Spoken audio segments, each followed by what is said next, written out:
జిల్లా పార్టీ అధ్యక్షులు అదేవిధంగా రాజంపేట ఎమ్మెల్యే గౌరవనీయులు అమర్నాథ్ రెడ్డి గారు ఈరోజు రాజంపేట పట్టణంలో పలు కార్యక్రమాలు పెట్టడం జరిగింది. అందులో భాగంగా ఈరోజు ఎమ్మెల్యే గారితో కూడా ఈ అన్ని కార్యక్రమాలు కూడా పాల్గొంటున్నాము.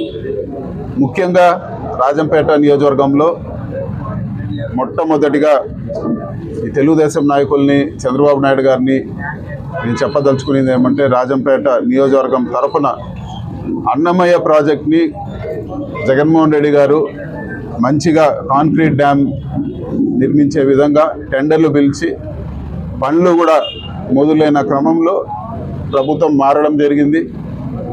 గత కొన్ని రోజుల ముందు వచ్చిన జీవో ప్రకారం ఏవైతే ప్రాజెక్ట్స్ 25% కంప్లీట్ కాలేదో, ఏవైతే ప్రాజెక్ట్స్ 25% కన్నా లోపల ప్రోగ్రెస్ ఉందో అవన్నీ కూడా క్యాన్సిల్ చేయమని చెప్పి ఈరోజు స్టేట్ గవర్నమెంట్ జీవో తీసుకురావడం జరిగింది.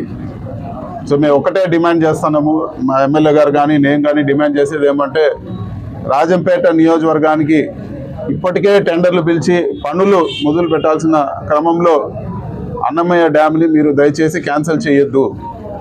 అన్నమయ్య డ్యామ్ని మీరు పనులు పూర్తి చేసే విధంగా మీరు చర్యలు తీసుకోవాలని చెప్పి కూడా నేను కోరుతా ఉన్నాను. అదేవిధంగా కోడూరు నియోజకవర్గం వరకు గాలేరు నగరి కాలువలు కూడా పూర్తి చేయాలని చెప్పి కూడా నేను ఈరోజు నా ప్రభుత్వాన్ని డిమాండ్ చేస్తూ ఉన్నాను. ఇవన్నీ కూడా కొత్తగా చెప్పినట్టువేం కాదు, ఇప్పటికే టెండర్లు పిలిచి పనులు ప్రారంభమైన పనులు. ఇక్కడ ప్రజలకు తాగునీరు కానీ సాగునీరు కానీ ఇబ్బంది లేకుండా ఈ ప్రాజెక్టులు ఎంతో కీలకము. సో తప్పకుండా ఈ పనులు క్యాన్సిల్ చేయకుండా ఇవన్నీ కూడా పనులు ముందుకు తీసుకోవాలని చెప్పి కూడా నేను ఈరోజు డిమాండ్ చేస్తా ఉన్నాను. అంతేకాకుండా మీరు అన్ని ప్రాంతాలు కూడా అభివృద్ధి చేయాలని చెప్పి కూడా మేము కోరుతా ఉన్నాం. కేవలం అమరావతి మాత్రమే మీ దృష్టిలో ఉండే పరిస్థితులు కనపడుతూ ఉన్నాయి.